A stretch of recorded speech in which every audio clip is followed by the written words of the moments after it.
TG చేసి అన్న తమ్ముళ్ళు కూడా చాలా కష్టపడి ఈరోజు హెల్త్ స్కీమ్ సాధించడం అనేది జరిగింది.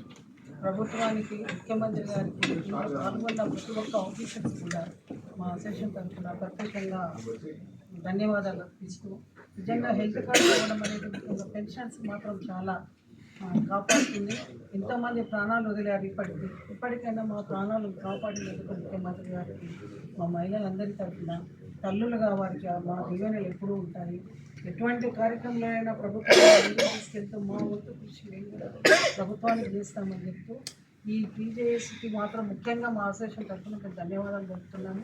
అన్నిటికంటే ముఖ్యంగా ప్రమాదంగా చనిపోతే కోటి లక్షలు ఇవ్వడం అనేది ఒకటి, సహజ మరణానికి 60 ఏళ్ళ లోపు ఉన్న వాళ్ళకి 10 లక్షలు ఇవ్వడం అనేది ఒకటి చాలా మంచి విషయాలు. కొంతమందికి అసంతృప్తి ఉన్న మా దాంట్లో మహిళలు కానీ ఎవరైనా కానివ్వండి, దాన్ని మనం సమన్వయపరుచుకొని ముందుకు వెళ్ళడం ముఖ్యము.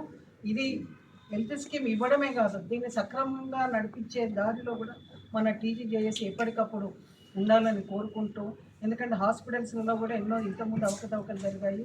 నిజంగా కూడా అందరూ అనుమాన పడుతున్నట్టు వచ్చిన అమౌంట్ కూడా సక్రమంగా వస్తుందా లేదా అని చూసుకోవడానికి ట్రస్ట్ ఉంటుంది.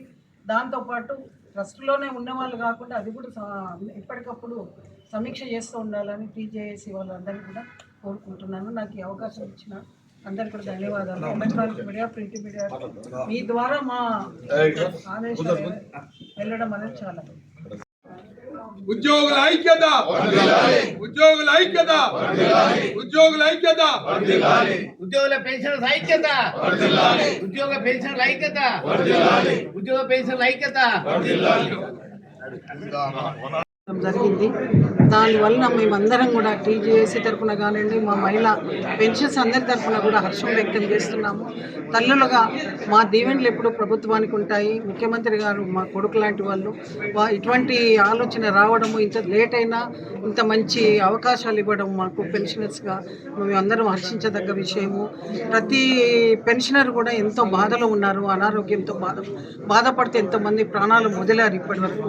కనీసం ఇప్పటికైనా కరుణించి దేవుడు వారి మనసులోకి వెళ్ళి మాకు ఇలాంటి అవకాశాన్ని కల్పించి హెల్త్ స్కీమ్ ఇవ్వడం అనేది మాత్రం చాలా గొప్ప విషయం. అది దాని తర్వాత కూడా 24లో రిటైర్ అయిన పెన్షన్స్ కూడా అన్ని విధాల వారికి కూడా ఎకనామికల్గా చాలా వీక్ ఉన్నారు. వాళ్ళ అమౌంట్ ఏదైతే కట్ చేసి ఉన్నారో వాళ్ళ అందరికీ కూడా సరెండర్ లీవ్ కానివ్వండి, జీపీఎఫ్ పెన్షన్ కానివ్వండి, మిగతా అన్ని ఏరియాస్ కూడా వారికి సక్రమంగా అందజేస్తూ 700 కోట్లే కాకుండా 1500 కోట్లు ఇచ్చి వారందరినీ కూడా ఆదరించాలని కోరుకుంటూ ముఖ్యమంత్రి గారికి ప్రత్యేకంగా ధన్యవాదాలు. అంటే మేము పెద్దవాళ్ళుగా ధన్యవాదాలు నమస్కారాలు పెట్టడం కాకుండా ఆశీర్వాదాలు ప్రభుత్వానికి ఇస్తున్నాం. ప్రతి కార్యక్రమంలో మేము కూడా ముందుంటాము. వీళ్ళు పెద్ద మనుషులు ముసలోళ్ళైనరు ఏం చేస్తారులే అని అనుకోకండి. మా వంతు కార్యక్రమాలు, మా వంతు ఇది కూడా ప్రభుత్వం చేసిన మంచి పనులు ప్రజల్లోకి తీసుకెళ్ళి ఎప్పటికీ ఎల్లవెల్లలా ప్రభుత్వం అండగా ఉంటామని కోరుకుంటున్నాము. ఏదైతే ట్రస్ట్ ఏర్పాటు చేస్తున్నారో ఆ ట్రస్టులో మహిళా పెన్షన్స్గా ఒక మహిళకు కూడా అవకాశం ఇవ్వాలని కోరుకుంటున్నాము. మహిళలందరి తరఫున కూడా ఒక మహిళ ఉంటే చాలా మహిళలకు న్యాయం జరుగుతుందని కోరుకుంటున్నాం. ప్రభుత్వం మహిళలకు ఎన్నో పెడుతుంది, ఈ ట్రస్ట్లో కూడా ఒక మహిళా పెన్షన్స్ తరఫున మాత్రం మహిళలకు అవకాశం ఇవ్వాలని కోరుకుంటున్నాం.